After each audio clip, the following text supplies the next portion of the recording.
They say the Pharaoh's curse is just a myth, but then why is his body missing?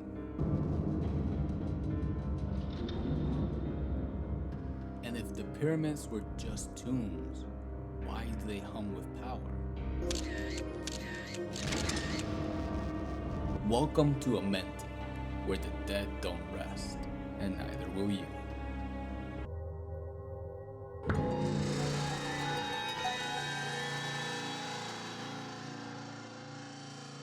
1979, the Pyramids of Giza. Our story begins with Ethan Carter, an ambitious American photographer willing to risk everything for the ultimate prize. An illicit photograph of the remains of Pharaoh Rudamon. Fame and fortune drive him, but he isn't just breaking the law. He's breaking into something far more dangerous. Who was Rudamon? From what we know, Rudamon or Rudamun was the final pharaoh of Egypt's 23rd dynasty, ruling Upper Egypt from Thebes between 759 and 755 BC. A short reign, but his tomb, hidden and untouched, holds a history worth uncovering, or so Ethan believes. Timing his entry between security shifts, Ethan sneaks in as the late afternoon sun begins to sink. But as we step toward the tomb, something or someone is watching. Turn around just before entering and you'll see a silhouette. A dark figure wearing a hat and glasses stands above, observing us. A mystery for later.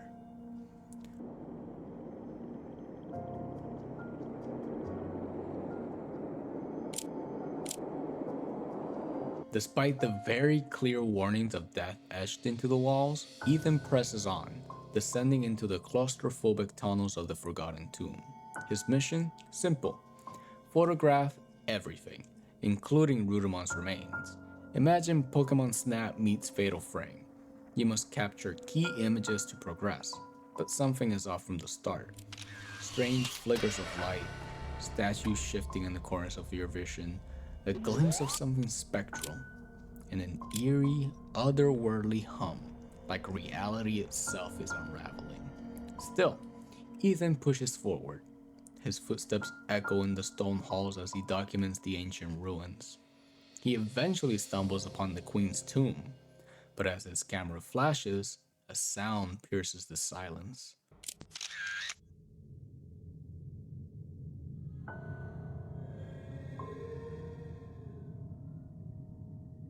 Even supernatural cries aren't enough to stop Ethan. Pressing deeper, he uncovers a relic from 1922, a note and belongings of Henry Caldwell, a previous adventurer. Among the items, a very familiar hat. Henry's note speaks of an obsession, a connection between the ancient Egyptians and beings from beyond this world. He warns that the tomb is alive, that it watches, listens, and that the queen's spirit prowls its halls. A final scroll warning reads, "If you hear the whispers, don't look back." Ethan leaves the chamber, and that's when he sees her. Glowing eyes pierce the darkness. The queen's spirit. She vanishes as quickly as she appeared.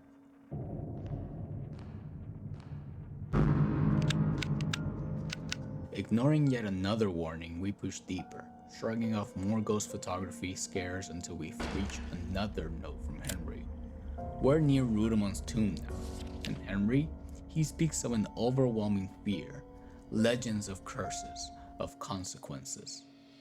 But even he pressed forward, and so do we.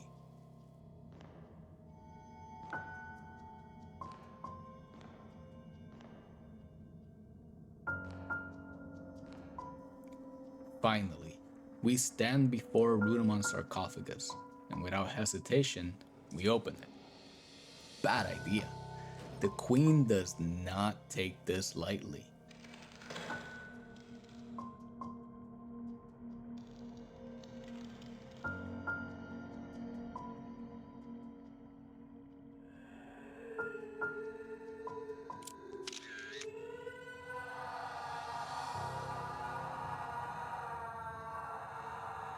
A supernatural wail shakes the chamber, and on the cover of the tomb, a series of numbers, their meaning unknown.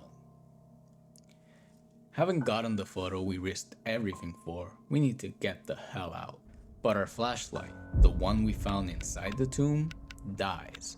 Meaning yes, Ethan Carter broke into an ancient tomb without bringing his own light. Let that sink in. I'm not a smart man. Then suddenly a single light flickers on, right above the now empty sarcophagus. Rudamon is gone.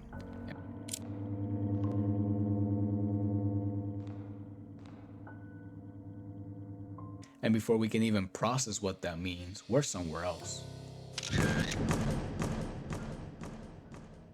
Darkness. An eerie chanting echoes in the distance. Two statues stand guard as we ascend a flight of stairs into what appears to be a throne room. Henry Caldwell has been here too. His note theorizes that he is trapped in a temporal void, and if we're reading this note, that means we are too. Something is very, very wrong.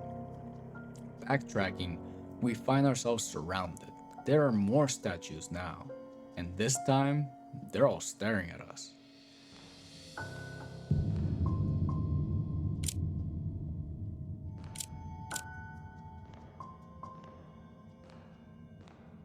We follow a path leading to a doorway and step through, but we are no longer underground.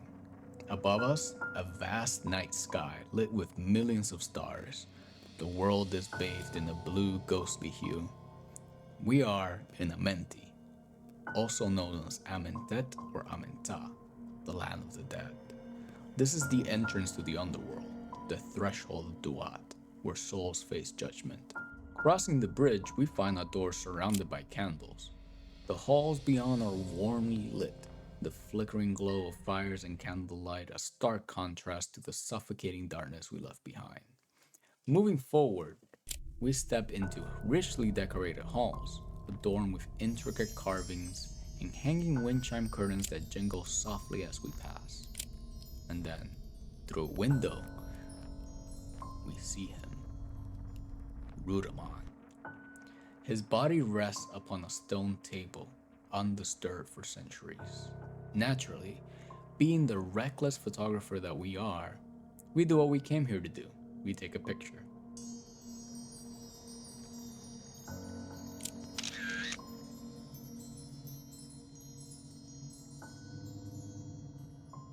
The pharaoh's head turns, he grins, and then just as quickly his face snaps back into original resting position. We turn away as a buzzing sound hums from the opposite wall. There's a hole in the stone, large enough to peer through. We lift the camera and take a picture. A giant eye stares back at us. The Eye of Horus is a symbol of healing, wisdom, and protection. But this eye is not here to protect us. This eye is watching. We lower the camera, but now the pharaoh's body is gone.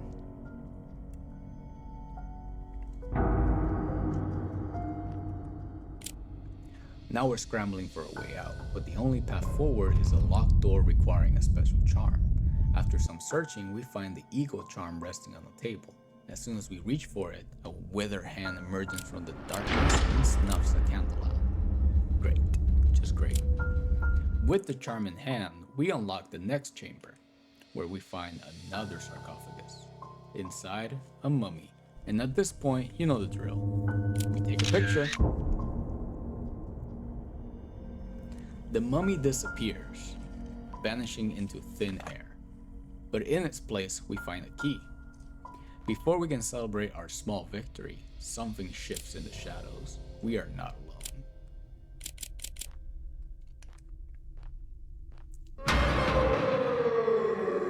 Now this key leads us into a chamber unlike the others. The walls are lined with strange murals, depictions of ancient gods and celestial beings descending from the stars. Henry was right.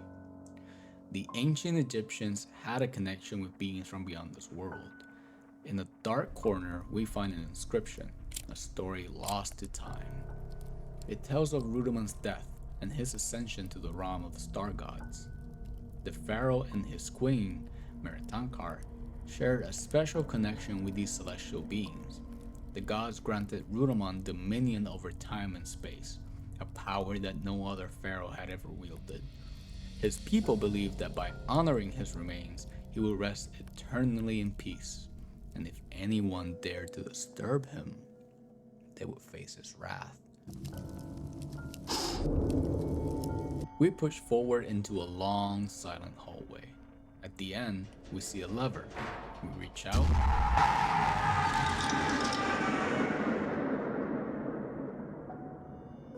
The force of terror sends us reeling backward, and suddenly, we are somewhere else.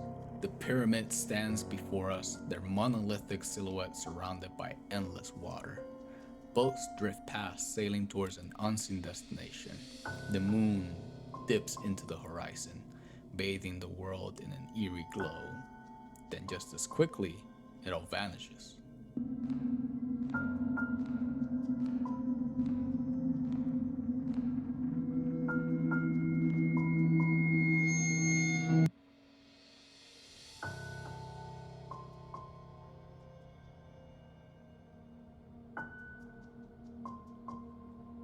We wake up, back in the pharaoh's tomb, his sarcophagus sealed like we never opened it in the first place.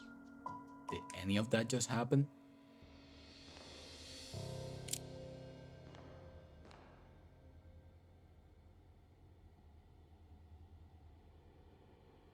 We need to leave, now.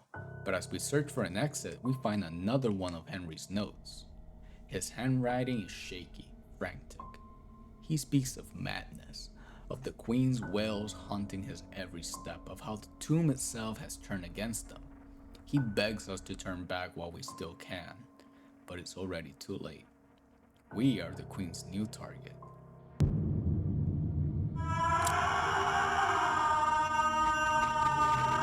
Scrambling forward, we stumble into an area draped in flowing blue curtains. The fabric forms a winding maze, disorienting and unnatural. Another inscription catches our eye. There was a time when the sun did not rise, and the people suffered. Then, from the sky, the star gods descended. They built the Great Pyramids, vast sources of power that made the Nile flow, set the heavens in motion, and restored life to the earth. And so, the people worshipped them. The truth is hidden in stone. The aliens were here, and we have disturbed something we were never meant to find. Now, before we dive back into Ethan's very questionable life choices, let's take a moment to talk about how this game ties into real-world theories. Recently, researchers using synthetic aperture radar technology uncovered something incredible beneath Egypt's Khafre pyramid, a massive, complex structure extending deep underground. This discovery has reignited theories that the pyramids weren't just tombs, they were ancient energy hubs. One of the most well-known proponents of this idea, Nikola Tesla. Tesla believed that the shape and material composition of the pyramids were specifically designed to harness and transmit electromagnetic energy. If true, this would mean the Great Pyramids weren't just burial sites, they were power stations capable of transmitting energy wirelessly across vast distances. And then there are the star gods. Many believe the Anunnaki, ancient deities from Sumerian mythology, were not gods at all, but an advanced extraterrestrial race from the planet Nibiru. According to pseudo-archaeological theories, these beings came to Earth in search of minerals, especially gold. I love gold. They also genetically engineered early humans as a slave race to mine for them. They built the pyramids as energy conduits to aid their work and maintain control. Now, whether or not these theories hold weight, they certainly fit the mystical, otherworldly atmosphere of Amenti. Now back to Ethan, the Queen's blood-curdling screams, and our growing list of regrets. As we push forward, the blue curtains of the labyrinth begin to shift into deep purple, a color long associated with royalty and divine power. Within the maze, we come across an effigy of Isis, the principal goddess of the Egyptian pantheon. Isis was revered as a protector of both the living and the dead. But here, Her presence feels less like a blessing and more like a warning. Stepping beyond the curtains, we enter a silent, empty chamber. A body sits upon a chair. At first glance, the elaborate clothing and regal jewelry tells us this is Meritankar, the queen herself. But something is very, very wrong with this picture.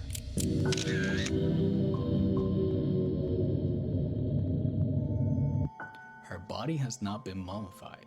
She is not laid to rest like the pharaoh. She is simply sitting here, alone, forgotten.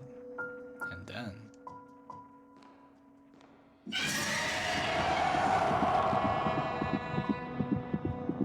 we run for our lives and stumble into another chamber. Here we find something just as unsettling, the queen's will.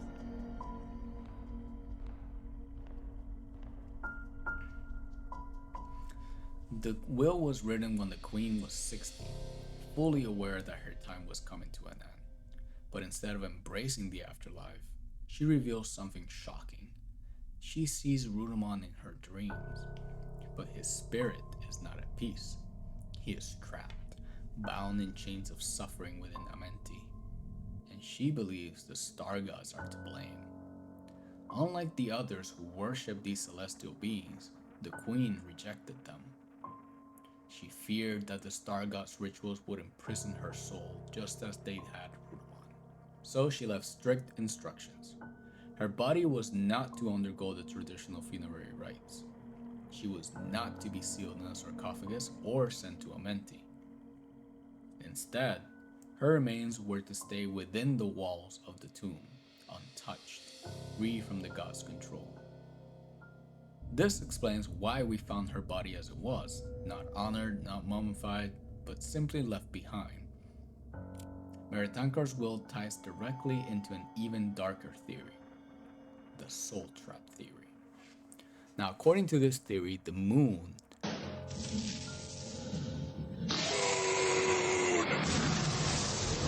and certain ancient structures act as soul traps, keeping human spirits locked in a cycle of reincarnation.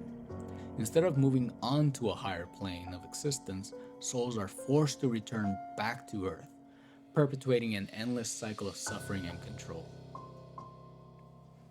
The pyramids may have functioned as energy transmitters, influencing the fate of the dead and manipulating the afterlife.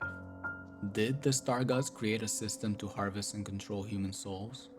Was Rudamon's spirit trapped as a result of these rituals? And if so, are we next?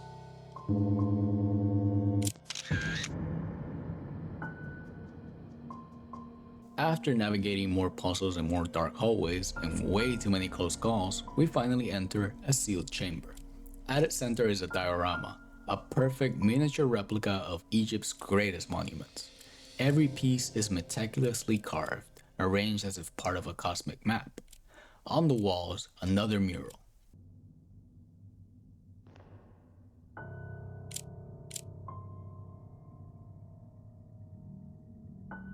Yet again hinting at a connection between the ancient Egyptians and otherworldly beings. And in the corner of the room, we find Henry, or rather what's left of him. Now clutched in his skeletal hands is one last note. As we read his final words, the sheer horror of his fate becomes clear. He no longer knows if he ever made it back from Amenti. And worse, the mummies are coming.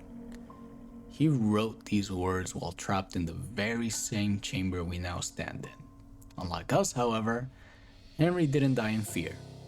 He died at peace, because at long last he had uncovered the truth behind the legend of Amenti. Unfortunately, we don't have time to reflect, because we hear them too. Low, guttural growls, ragged breathing, the shuffling of feet just outside the door. Henry faced them once, and now it's our turn. Not wanting to end up like Henry, we run.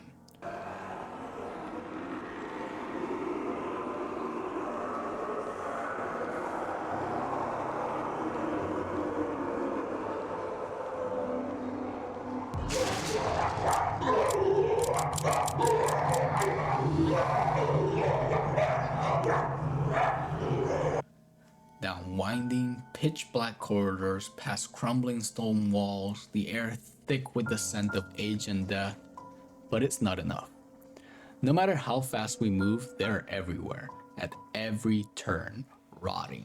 Ancient hands claw at us from the darkness, until finally we crawl into a hallway, only to find ourselves trapped.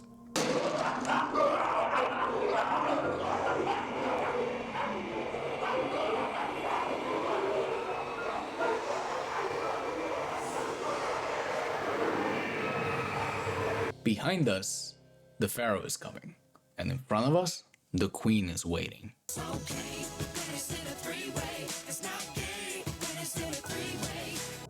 There's no way out, no escape. The Pharaoh and Queen are coming to pass judgment on Ethan, but at the last second, the floor collapses.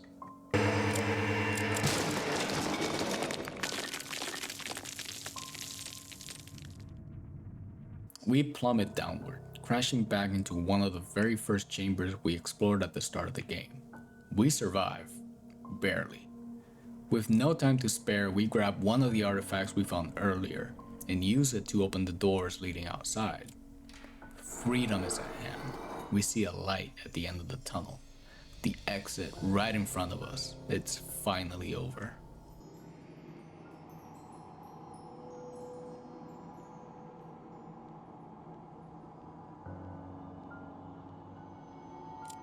As we step forward, something feels off. The landscape shifts. A chain of pyramids and monuments looms ahead, stretching into the distance.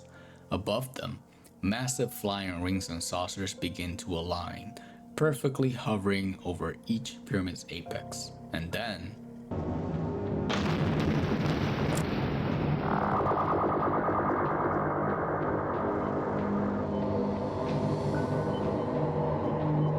an energy beam erupts, connecting the ships to the pyramids, flooding the scene in blinding light.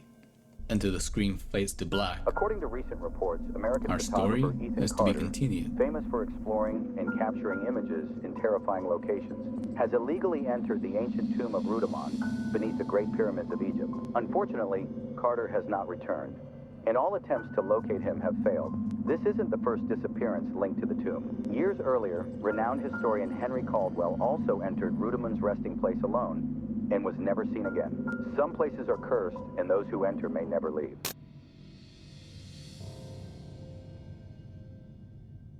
Amenti leaves us with more questions than answers.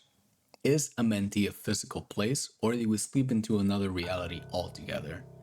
Did the Queen's defiance actually protect her, or was she just as trapped as Rudamon? And most importantly, what do the numbers mean? The numbers, Mason. That's all we've ever wanted. Hopefully, Dark Phobia Games comes out with a new chapter that will answer some of these questions. If you enjoyed this deep dive into ancient horrors, don't forget to like, subscribe, and share your theories in the comments. I want to hear what you think about the Pharaoh's curse, alien connections, or the fate of the doomed explorers. As always, from my dark corner of the web to yours, farewell, Night Stalkers, and to the next nightmare.